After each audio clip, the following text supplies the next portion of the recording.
Hey, it's Anthony with Land Title. Wanted to bring you your update for August, and we have some really interesting data that came out of July.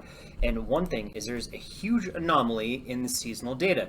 So we actually had a big shortfall in new listings coming to market, and I think it's those golden handcuffs that people have, but people just paused new listings, and they paused them hard compared to where we were in June.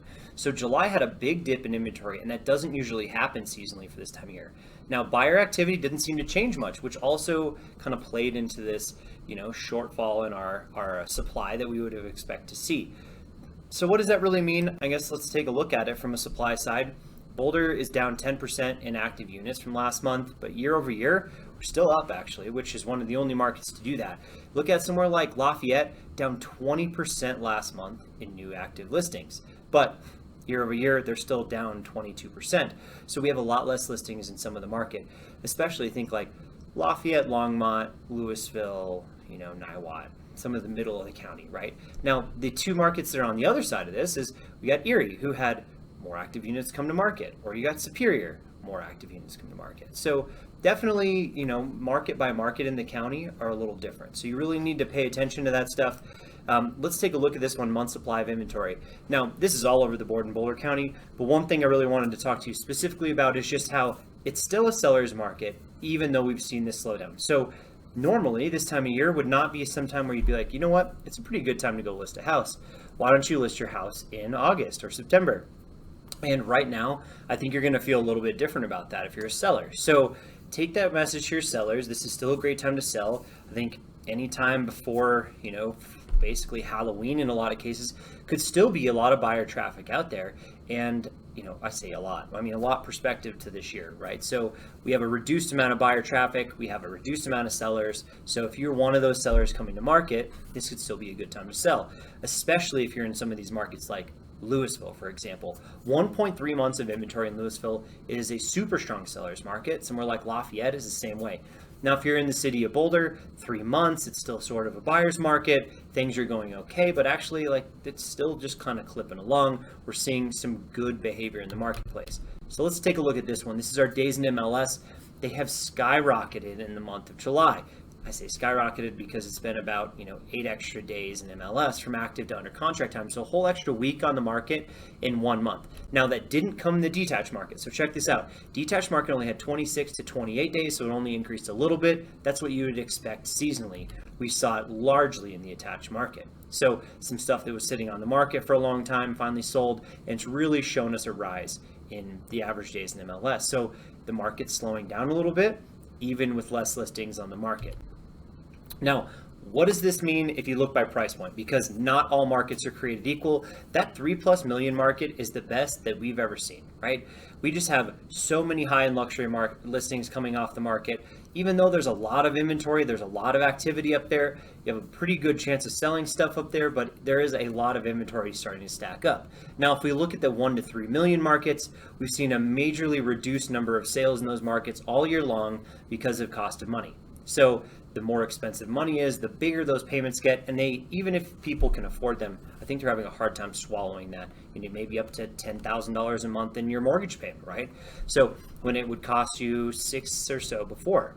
Now we're talking to the lower part of the market, so that under 800,000 range. That under 800,000 range, you're really seeing just a constraint in inventory that's creating the lack of sales. So we do have some decent sales taking place, but just there could be more if we had more inventory, because that's where a lot of our first-time home buyers are buying.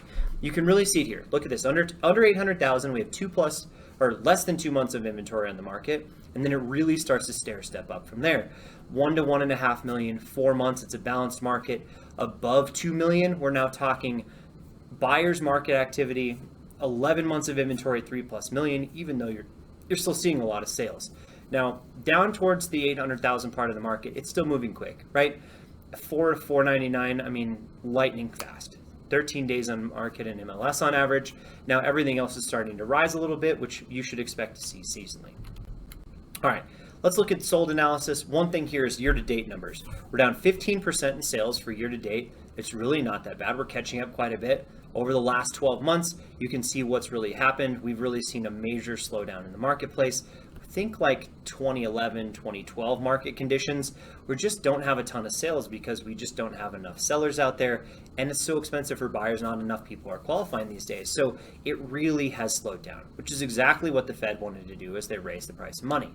Now, if we get over into our average sales price, finally some good news on the average sales price front. I told you guys this is going to be coming. So look at the year over year figures. In most markets, you're actually seeing those to be positive finally.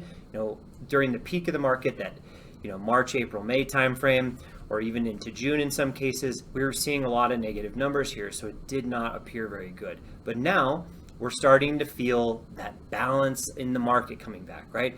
2-3% change over the last year. You're seeing some positive appreciation again. This is a really good sign about the health of our market, right? We chased prices down for so long, 8 months or so, and then they rose back up, but they finally caught back up, and now we're back into that positive territory. So time solves everything with real estate investing, right? So if you bought a house a year ago, you might be in an okay spot again, finally. So that's really starting to show up in the data, and I think that's a huge positive thing you can share with your clients.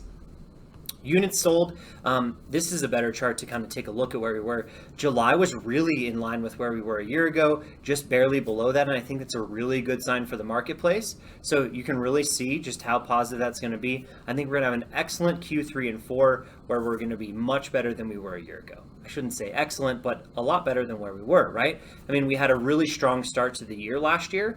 This year we had a slow start because we've had those majorly reduced numbers, and I think you're going to start to see some of that come balance out, especially in Q4 where we were so dramatically reduced. But keep your eye on this. You can see submarket, submark. Obviously, a lot of those are different. Some of them down 10%, maybe 15% on average is what we're kind of seeing. So that's always a good sign. Now, take a look at this. The percentage sold price to list price, you can get this by price point as well. Now, you basically are at 99% or so, 98.7% on average. What we are seeing here is though, the higher price points in the marketplace, you're starting to see that buyer's market activity really start to emerge. 2+ million, 95%, 91%. You had some homes that were over asking price at 3+ million. There's a little bit of a bidding war there. So that one's a little skewed for the month, but expect that to start coming down as well with the massive number of inventory on the market. But you're seeing some big bidding wars still taking place under that 800,000 range, right? Especially in detached, you're basically under 600,000. It's a tough market to be in. If you look at the attached market had a lot of room to come up, and I think the value is better than the attached market. So you're seeing a lot more bidding wars in the attached market, which should start to slow down as well. We're talking right around that 99.5% mark. We're starting to see those more seasonal norms kind of come into account there. So if you have any other questions in the market or you need local market insights, let me know. I'm always happy to help with that stuff. Hit me up. I'm Anthony at Land Title. Don't forget to like and subscribe to the video. We'll catch you next time.